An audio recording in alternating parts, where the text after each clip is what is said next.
Wari uzi ko abazungu babeshejweho n'abirabure? Ndakuramukije wewe ugiye kuntega ugutwi ikiganiro n'ivyo utari uzi. Jewe ngiye kukigushikiriza ni Benimanirakiza kuri televiziyo yanyu Beho TV. Ndongeye kubaha ikaze. Umwirabure, iyo umuzungu yumvise umuntu yirabura un homme noir mu rurimi rw'igifaransa cangwa se a black mu rurimi rw'icongereza, ahita yumva ubwo nyene umugabane wa Afrika, kuko nyene ariho hakomoka umuntu yirabura. Umuzungu mu bwenge bwiwe atahura ko Afrika ari ahantu hari abantu bakenye cane, bakiri hasi mu vy'iterambere, ndetse umugabane wamamwo intambara, indwara z'ubwoko bwose, ubuvuzi budashemeye.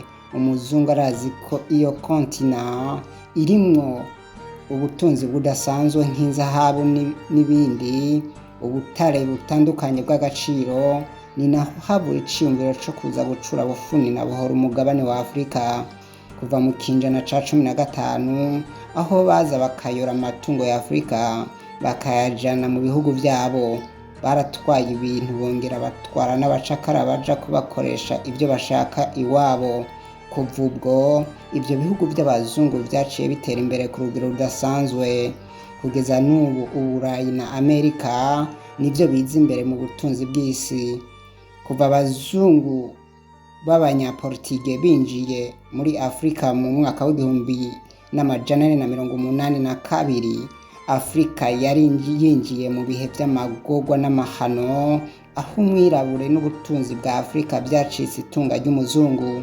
Kugeza n'uyu munsi abazungu birirwa barayora inzahabu n'ubundi butare butandukanye bitwarira iwabo, mu gihe umwirabure wewe yishwe n'ubukene buzura inzara bugata. None ni gute umuzungu yashoboye gushika ku cifuzo ciwe co kunyaga Afrika? Gushika n'ubu bakaba bagikora ivyo bikorwa bisubiza inyuma umwirabure.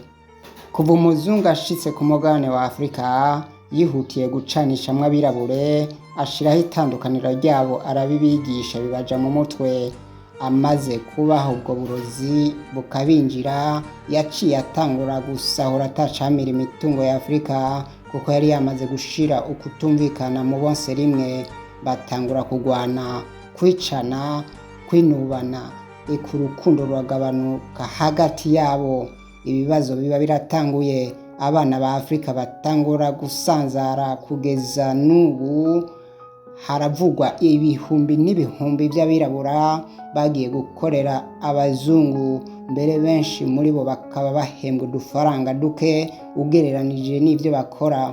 Birumvikana neza ko Afrika ariyo mvo y'itungwa tubona mu bihugu vy'abazungu. None se ni gute umwirabure azokwigobotora mu vyara vy'umuzungu? Nuko abanyafrika boja hamwe bakarengera ibibatandukanya byose mu gukorera hamwe, bagasangira ubutunzi kama, maze bakiyamiriza amategeko y'abazungu abacinyiza abirabure.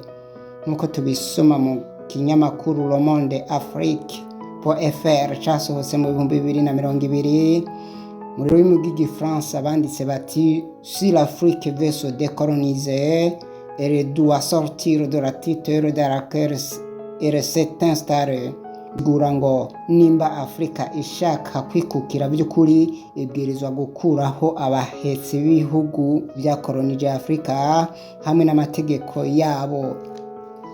Akaba n'umushakashatsi wa Afrika Amadou Sadio Barry, professeur de philosophie, arerekana ko kuva ibihugu vya Afrika vyikukiye ko ataco vyashitseko gishemeye mu iterambere, kubera ko umuzungu yagumye abangamira, yongera ahungabanya ubutunzi bwa Afrika.